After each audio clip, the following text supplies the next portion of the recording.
डा से डिलीट। ज़िंदगी की सबसे अच्छी और ख़राब बात यही है कि ये हमेशा नहीं रहने वाली। ये बात एक उम्र के बाद हम सभी को समझ में आने लगती है कि दिन अच्छे हो या ख़राब दोनों बीत जाते हैं। रोते हुए हम अपने सबसे करीब होते हैं और हंसते हुए दूसरों के। इसलिए लाख अपने करीब होकर भी रोना हंसने से रेस में पीछे रह जाता है। सुधा बहुत कम उदास होती थी। एक दिन जब कोर्ट से लौटी तो बहुत उदास थी। आते ही बोली, बहुत मूड ऑफ है यार। क्या हुआ?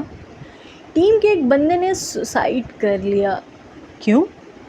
पता नहीं, अभी थोड़े दिन पहले ही शादी तय हुई थी उसकी। परसों हमने साथ ही लंच किया था। मेरी सीट के पड़ोस वाली सीट पर बैठता था वो। हमेशा हंसता रहता था। बहुत अच्छा बंदा था। कुछ पता नहीं चल रहा लव मैरिज होने वाली थी या अरेंज। लव मैरिज ही होने वाली थी। मैं उस बंदी से मिली हूँ, बहुत ही अच्छी थी वो। पहले घर वाले नहीं माने थे, बाद में मान गए थे। यार मैं कोर्ट नहीं जा पाऊँगी कुछ दिन। मुझे ले चलो कहीं, बहुत डर लगता है मुझे शादी से। अपनी सीट चेंज करा लो। सीट चेंज कराने से क्या होगा? कुछ होगा नहीं, उससे रिलेटेड कुछ देखोगी नहीं तो याद भी नहीं आएगी। मान लो मुझे कुछ हो गया तो तुम्हें ये घर चेंज कर लोगे? कैसी बात कर रही हो? बताओ, सही में कुछ हो गया मुझे तो क्या करोगे?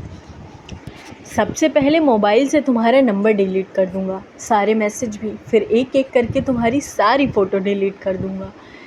जिस भी चीज़ से तुम्हारी याद आ सकती होगी वो सब कुछ हटा दूंगा अपनी लाइफ से। इससे क्या होगा? याद आना बंद हो जाएगी? पता नहीं। मालूम है हमारी जनरेशन की सबसे बड़ी ट्रेजेडी क्या है? क्या? हमारे पास एक दूसरों की यादें बहुत कम हैं। जब बंदा चला जाता है तो हमें पहली बार याद आता है कि हम तमाम यादें बना सकते थे, लेकिन बना नहीं पाए।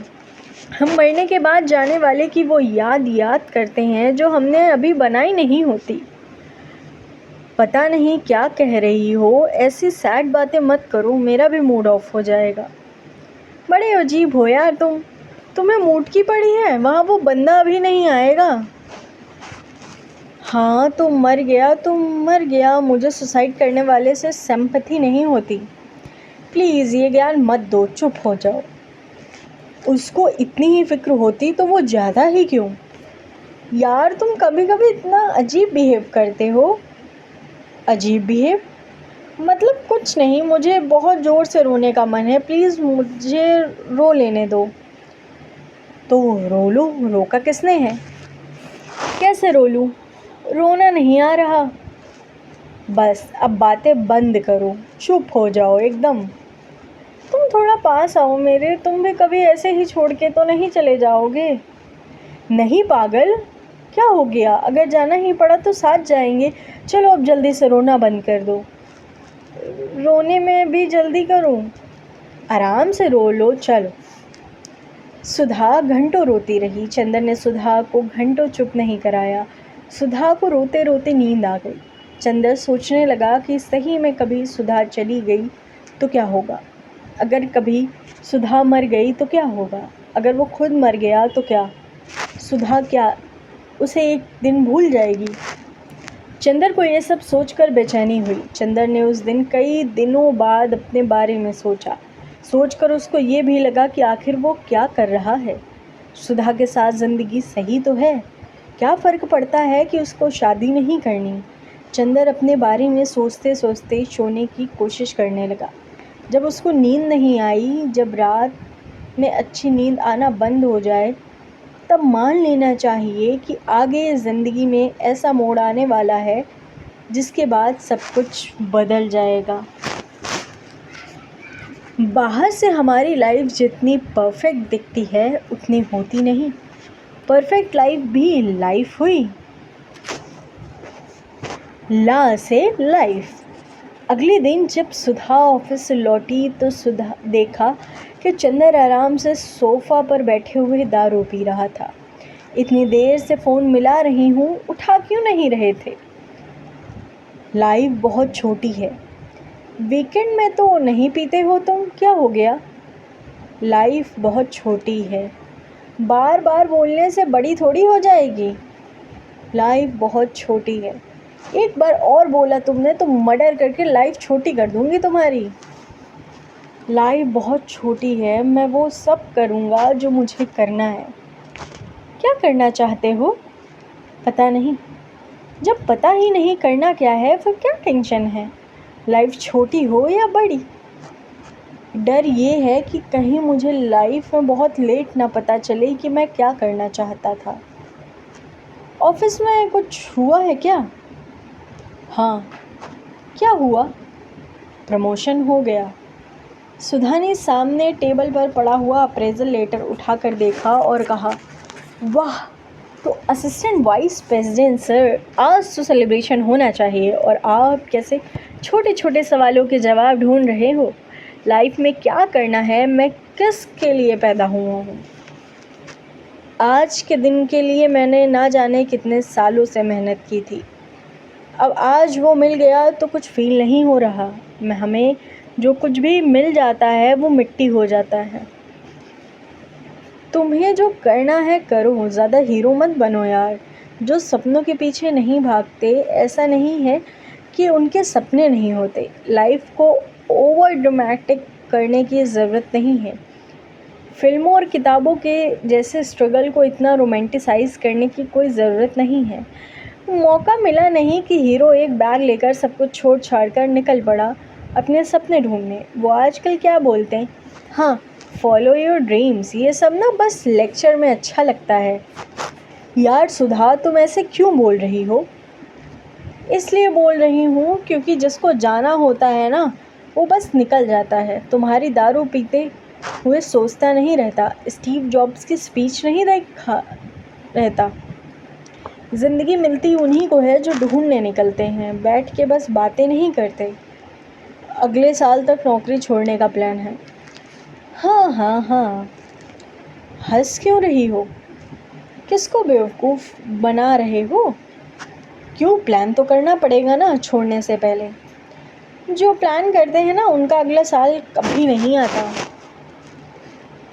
तुम तो हो ना मेरे साथ, तुम संभाल लोगी ना मुझे। यार फिल्म चल रही है क्या, हीरोइन संभाल लेगी? ऐसा मत बोलो। बोलूँगी।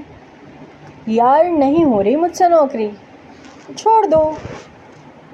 करूँगा क्या? मैं कैसे बताऊँ? तुम देखो तुम्हें क्या करना है। मुझे नहीं पता। नहीं पता तो नौकरी करते रहो, जिस दिन पता चल जाएगा उस दिन छोड़ देना। एक काम करो, छुट्टी ले लो 1-2 महीने की। इतनी छुट्टी नहीं मिलेगी यार, क्या बोल के लूँगा? महीने भर की छुट्टी लेने भर की हिम्मत नहीं है तुम्हारी। और चले हैं फॉलो योर ड्रीम्स खेलने। मुझे कैफ़े खोलने का मन है, एक ऐसा कैफ़े जिसमें खूब सारी किताब हो, लोग आएं, बैठें, बातें करें, किताब पढ़ें, अपने घूमने का प्लान बनाएं, अपने भागती हुई ज़िंदगी के बारे में ठहर कर सोचें, अपनी कहानियाँ सुनाएं, अपने डर सुनाएं, अपनी गलतियाँ बताएं, अपनी यादें दोहराएं। इत्मीनान से बैठकर अपनी यादों को दोहराने से बड़ा कोई सुख नहीं है। कभी कभी सोचता हूँ कि एक बेटी हो मेरी, जिससे मैं खूब सारी बातें करूँ, मैं बच्चों को कहानियाँ सुनाऊँ। सुधा यार, मुझे डर लगता है सपनों से, इतना डर कि बताने से भी डरता हूँ। ये कभी किसी को बताया नहीं, पता नहीं कैसे होगा। मुझे बस एक चीज़ पता है, मैं नौकरी करते हुए रिटायर नहीं होना चाहता। ऑफिस में रोज़ रोज़ एक जैसी शक्ल, एक जैसी बातें सुनकर बोर हो गया हूँ। उन लोगों से बातें करना चाहता हूँ जिनको मैं नहीं जानता, उनको कहानियाँ सुनाना चाहता हूँ। रास्ते में उस बुढ़े से पूछना चाहता हूँ कि वो सड़क के कोने में बैठकर अपने टूटे चश्मे से किसका इंतज़ार करता है। वो अपनी चप्पल को सुई धागे से सिलता रहता है। सोच, रोज़ जितनी चप्पल सिलती हैं उतने ही कदम साथ देती हैं। ऐसे ही सड़क पर रास्ता बीतते बीतते चप्पल एक दिन धागा हो जाती है और धागा दूसरी चप्पल ढूंढने लगता है। उन औरतों से मिलना चाहता हूँ जो अपने सिर पर इसलिए ज़िंदगी का बोझ उठाती रहती हैं ताकि उनकी लड़कियाँ साइकिल के पास वाले स्कूल से जा पाएँ। बच्चों के साथ ट्यूबवेल पर घंटों नंगे नहाना चाहता हूँ। शहर से दूर टपरी पर बैठ के लोगों की बातें सुनना चाहता हूँ। लेकिन लेकिन क्या दुनिया में सारे लोग नौकरी छोड़े करते हैं, तुम भी मत करना, ये कौन सी बड़ी बात है। मैं शायद बिना प्लान वाली लाइफ चाहता हूँ। प्लान से चलकर बहुत जी लिया। भूल जाना चाहता हूँ मंडे कौन सा, संडे कौन सा, वीकेंड डे और कौन सा वीकेंड डे। एक बात बताओ, क्या जब मैं तुम्हारे कैफ़े में आऊँगी तो मुझे कितना % डिस्काउंट दोगे? 100%। तो जल्दी से खोलो यार कैफ़े, फ्री की कॉफ़ी पीने का मन कर रहा है। चीयर्स। इतना आसान नहीं है, इतना मुश्किल भी नहीं है। ज़रूरी है कि हर कोई कुछ ना कुछ करे। हम बिना कुछ किए नहीं रह सकते। तुम्हें मालूम है हम जिंदा क्यों हैं? मीनिंग लाइफ पता है तुम्हें? हर लाइफ का एक पर्पस होता है, वो पर्पस अचीव करने के लिए। यही प्रॉब्लम है तुम्हारा। तुम्हें इस रटे हुए जवाब को अपना जवाब मान लिया है। इनफैक्ट मोस्टली लोगों ने लाइफ के जवाब मान लिए हैं। जैसे स्कूल में मैथ्स के सवाल में एक्स की वैल्यू मान लेते थे, लाइफ मैथ्स जैसी मुश्किल नहीं है। यहाँ मानने से नहीं, जानने से काम चलता है। कई चीज़ें हम केवल मान के ही जान सकते हैं, सब कुछ जाना तो नहीं जा सकता। खैर, तुम मीनिंग ऑफ लाइफ बता रही थी, तो बताओ क्या होता है मीनिंग ऑफ लाइफ? लाइफ की मीनिंग नहीं होती, उसमें मीनिंग डालना पड़ता है, कभी अपने पागलपन से तो कभी अपने सपनों से। एक्चुअली सपने आते ही केवल पागलों को हैं। लाइफ में हर कोई बेचैन भी तो नहीं होता ना। बिना बीमारी के जब बेचैनी रहने लगे तो समझ जाना कि लाइफ तुमसे मिलना चाहती है। हम लोग पैदा क्यों होते हैं? पैदा भी होते हैं तो जिंदा क्यों रहते हैं? हम सब लोग बस अपनी बोरियत मिटाने के लिए ज़िंदा हैं। जिस दिन बोरियत मिटाते मिटाते थक जाते हैं उस दिन मर जाते हैं। लाइफ की सबसे अच्छी चीज़ यही है कि हम सभी एक ना एक दिन थक जाते हैं। मुझे ज़्यादा कुछ नहीं समझ आ रहा, तुम क्या कह रही हो? शायद ज़्यादा चढ़ गई है। कम चढ़ी है तुम्हें। जिस दिन लाइफ चढ़ती है ना, सब समझ आ जाता है। तुम्हें क्या चाहिए लाइफ से? ज़्यादा कुछ नहीं, बस तुम्हारे कैफ़े में 100% डिस्काउंट। चंदर ये सुनने के बाद बड़ी देर तक खिड़की के बाहर आसमान से अपना बचपन, हज़ारों किताबें, बच्चों की आवाज़ें ढूंढने लगा। आसमान धुंधला था लेकिन चंदर को कुछ कुछ साफ दिखाई और सुनाई देने लगा। हाँ से हनीमून स्वीट। प्रमोशन के बाद चंदर का काम थोड़ा बढ़ गया था। रोज़ घर से ऑफिस और ऑफिस से घर के बीच आते हुए रास्ते में ट्रैफिक में उसको यह एहसास होता था कि सब कुछ रिपीट हो रहा है, कुछ नया नहीं हो रहा लाइफ में। हम सभी की ज़िंदगी में एक दिन ऐसा आता है कि जब हम रोज़ सही पते पर पहुंचकर भी भटके हुए होते हैं। जब कुछ नया नहीं होता तो वो अक्सर सुधा से शादी के लिए पूछ लिया करता। अक्सर लोग शादी के लिए हाँ भी बस अपनी बोरियत मिटाने के लिए कर देते हैं। चंदर बार बार शादी के लिए सुधा से पूछता, वो हर बार मना कर देती। हर बार एक ही बात से अपनी बात शुरू करती। हमारे बीच ऐसा क्या हो गया शादी करके जो अभी नहीं हो सकता? एक चीज़ बता दो। हनीमून। बिना शादी के हनीमून तो नहीं हो सकता ना? क्यों नहीं हो सकता? चलते हैं हम अपने हनीमून पर। तुम पागल हो क्या? हनीमून पर बिना शादी के? तो उसमें क्या है, बताओ कहाँ जाना है तुम्हें हनीमून पर? मैं ऑनलाइन ढूंढती हूँ, जहाँ का पैकेज सस्ता मिलेगा वहाँ चलेंगे। सीरियसली यार, बड़े अजीब हो तुम। लड़की हनीमून जाने के लिए पूछ रही है और तुम उससे नई नवेली दुल्हन जैसे शर्मा रहे हो, जो सुहाग रात से पहले दूध का बड़ा गिलास देख के शर्मा जाती है। ये देखो, अमेजिंग अंडमान का पैकेज मिल रहा है, वो भी 40% डिस्काउंट पे। कितने दिन का है? दिन का क्या करोगे, पूरी 7 रातों का है। करा रही हूँ ये वाला। मुझे बिना शादी के हनीमून पर जाना थोड़ा अजीब लग रहा है।